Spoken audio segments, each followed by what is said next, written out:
Selamat sore, pada akhirnya saya akan menjawab beberapa pertanyaan dari pengguna Chronicle Tiago. Akhir-akhir ini ada banyak pengurus yang dicabut karena ketidakaktifan.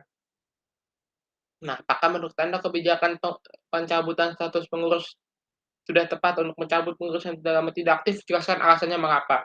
Sampai sekarang saya masih kurang, masih apa ya, saya baru mungkin pertama kali mengamati fenomena ini, banyak gitu ya, ketika dibilang banyak saya juga kurang yakin, dan setiap kali saya memberikan pendapat saya dalam hal ini, saya selalu memberikan saya netral.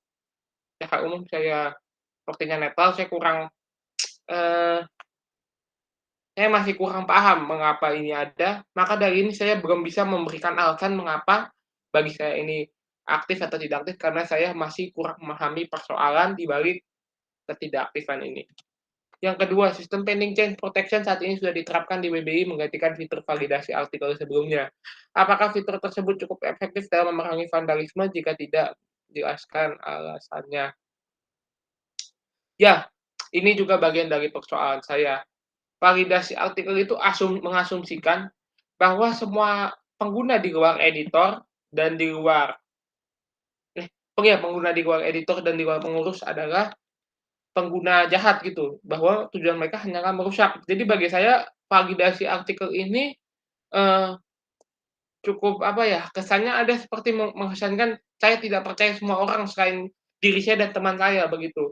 Jadi bagi saya agak diskriminatif validasi artikel, maka dari itu saya sempat bilang dalam pembahasan mengenai pending change protection ini, bahwa, ini layaknya seperti birokrasi, ya pembuatan KTP ya. Kita kita berlama-lama setahun, 2 tahun, tapi KTP tidak kunjung datang. Nah seperti itu juga, artikel tidak kunjung tayang setahun, 2 tahun. Nah jadi backlog-nya itu banyak sekali dan tidak teratasi. Nah bagi saya ini bukan efektif dalam memerangi vandalisme, namun efektif dalam memerangi yang pertama backlog, dan yang kedua itu adalah dalam meningkatkan konten-konten bagus gitu loh. Jadi, bagi saya tingkat vandalisme tidak ada perubahan melalui pending changes protection dan validasi artikel. Karena seperti yang beberapa pengguna, pelajari bahwa, eee, artikel yang tidak divalidasi dan divalidasi itu akan sama saja tampil. Misalkan versi terbarunya tidak divalidasi akan tetap tampil di Google, seperti itu, dan artikelnya yang divalidasi, versi terakhir juga akan tampil. Jadi sebenarnya kalau memang tujuan banyak vandal itu adalah untuk menunjukkan, "Nah, ini Wikipedia kita bisa rusak, kita bisa ganti isinya, kita bisa buat lain-lain isinya."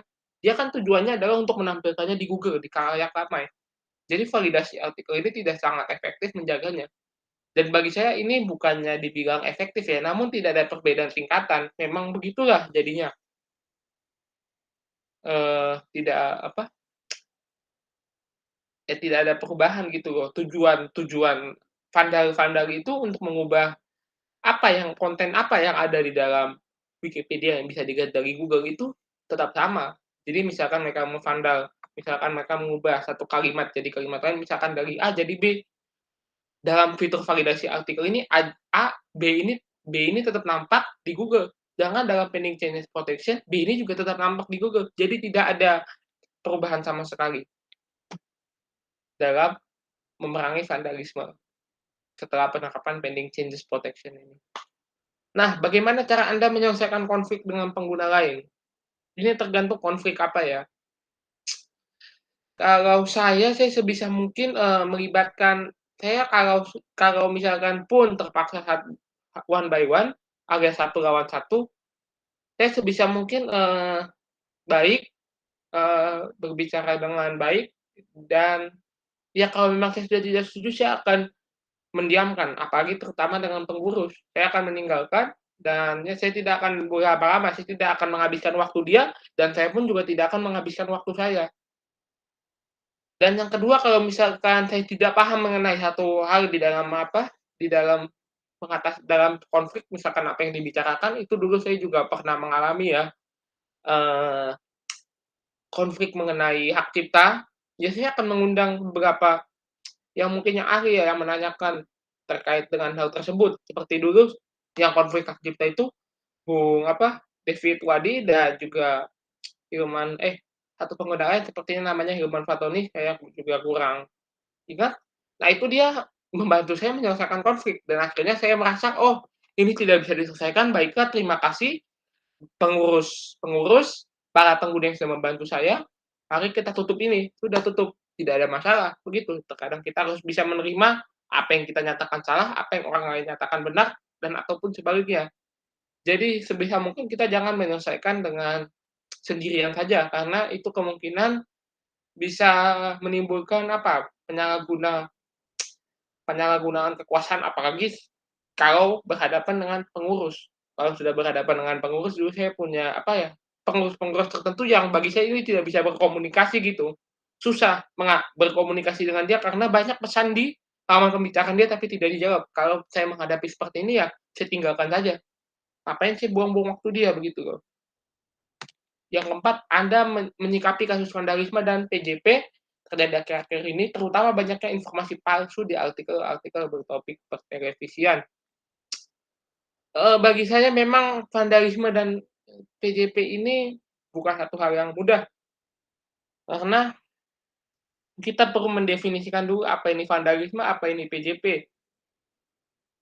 Di luar topik pertelevisian ya, kalau di topik saya itu militer, ada sejumlah pengguna yang seringkali ada pengguna yang dianggap PJP namun sebenarnya tidak. Jadi ini perlu ditelaah dulu kalau dalam kasus pertelevisian, tapi saya kurang mengikuti, apakah memang betul dia PJP atau dia hanya salah paham saja. Kalau salah paham berarti bisa dijelaskan. Dari itu, saya kurang mengikuti, jadi saya tidak bisa memberikan komentar lebih lanjut. Saya hanya berfokus yang pertama pada kematian dan topik militer, politik, dan birokrasi. Saya jadi, ya bukan ranah saya untuk menanggapi hal-hal yang tidak saya kuasai seperti ini.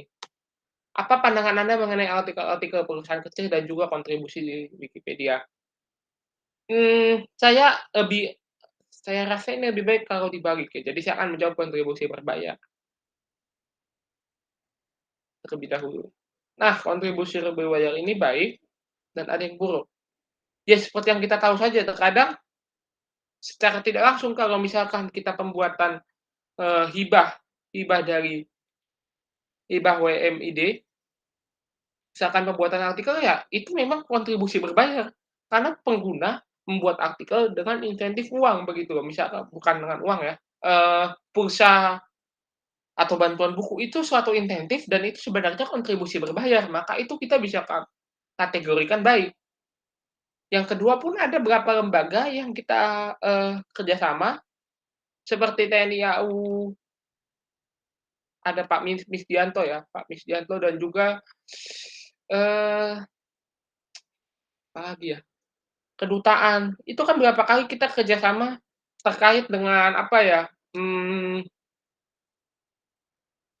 terkait dengan pembuatan artikel-artikel bertopik tertentu, itu sebenarnya berbayar juga, karena ada bayarannya begitu, ada insentifnya, maka itu bisa juga disebut kontribusi berbayar yang baik. Nah, di luar sini, di luar ini kan kerjasama dengan WMID atau WBI ya. Nah, bagi saya terkadang juga di situ ada yang baik-baik, seperti misalnya, ada pegawai yang dibahas untuk, dibayar untuk membuat artikel mengenai bosnya atau tuannya, atau juga pegawai dibahas untuk mengenai artikel perusahaannya. Nah, selama ini menggunakan referensi, isinya jujur, ini ya sudah oke-oke saja, ini termasuk yang baik, tidak ada masalah. Nah, kalau yang buruk itu adalah kontribusi berbayar, ada biasnya, tidak ada referensi,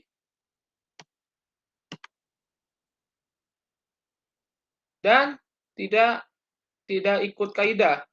Nah, itu sudah pastilah apa bedanya itu dengan vandalisme. Berbayar tidak berbayar ini juga sudah tidak apa, tidak diterima begitu loh. Jadi itu bagi saya dua-dua. Ada yang baik, ada yang buruk, kita harus bisa memilah. Nah, mengenai artikel-artikel perusahaan kecil ini kita juga harus bisa memilah, ada yang baik, ada yang buruk. Apakah memang semua ini, apa, masuknya ke yang buruk semua? Tidak tentu, ada yang pakai referensi, ada yang menggunakan sumber-sumber buku. Masukkanlah ke yang baik, harus kita bisa pisahkan. Nah itu, jadi kontribusi berbayar, artikel-artikel perusahaan kecil itu kita harus bisa pilah, lihat kondisi, situasi kondisi yang benar-benar tidak notable atau ada yang notable. Seandainya jika Anda memiliki ada ini kebijakan atau pedoman yang ingin diterapkan di WBI, jika ya tolong jelaskan alasannya. Nah, ini berkaitan dengan bidang saya militer ya.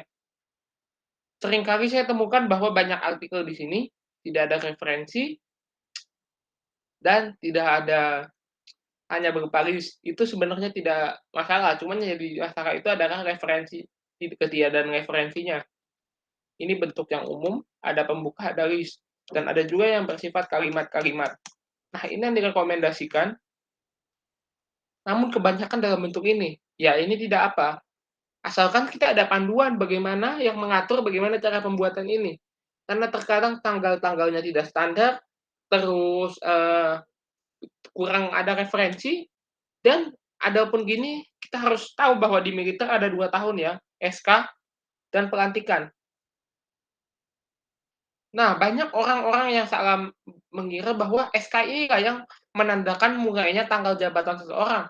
Hampir semua artikel seperti itu, saya agak prihatin juga. Hal ini baru saya ketahui pada saat saya menangani artikel terkait dengan Herman Asyaribab, di mana saya terlibat dalam sedikit perang suntingan, mungkin banyak, ya mungkin agak lama, eee, ya agak lama juga. Mereka menggunakan tanggal SK, saya pakai tanggal pelantikan. Jadi menariknya ini, Herman Asyaribab ini Wakil Kepala Staf Angkatan Darat, dia sudah mendapatkan SK mengenai pengangkatannya sebagai Wakil Kepala Staf Angkatan Darat, sudah dinaikkan pangkatnya, namun dia belum dilantik. Nah, menimbulkan perdebatan. Bagi saya dia tidak pernah menjadi Wakasat, karena dia belum menempuh pelantikan. Dia bagi yang lain, dia sudah menjadi Wakasat karena dia sudah mendapatkan SK. Nah, ini seperti ini perlu diluruskan juga. Dan yang kedua itu adalah terkait dengan kepangkatan. Banyak sekali pengguna yang misalkan kalau, seorang mendapatkan promosi misalkan bintang bintang 1 jadi bintang 2, jabatannya saja ya, ini jabatannya, bukan pangkatnya. Jadi misalkan, kepala staf daerah militer, itu bintang 1, dia melalui SK dia dinaikkan jadi, panglima daerah militer, itu bintang 2.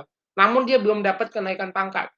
Nah, itu seringkali meskipun belum dapat naik pangkat, pengguna-pengguna tertentu seringkali langsung menggantinya jadi bintang 2, padahal dia aslinya bintang 1. Dan bahwa ada jeda sekitar mungkin 3 bulan, enggak 3 bulan juga ya, ada jeda sekitar sebulan, 1 sampai 2 bulan mengenai kenaikan pangkat ini. Jadi ini perlu diatur juga bagaimana kaidah penulisan pangkat yang betul dalam artikel-artikel militer. Nah, itu bagi saya jadi pedoman penulisan artikel militer. Itu yang perlu dirumuskan mengenai standar-standar tertentu, kalau mau buat artikel bentuk poin-poin hendaknya bagaimana, kalau memang membuat artikel paragraf hendaknya bagaimana, terkait dengan penanggalan dan terkait dengan kepangkatan dalam artikel. Itu yang akan saya terapkan atau mungkin sebenarnya buat dulu ya, karena ini memang belum ada. Oke, terima kasih sudah memberikan pertanyaan-pertanyaan berikut.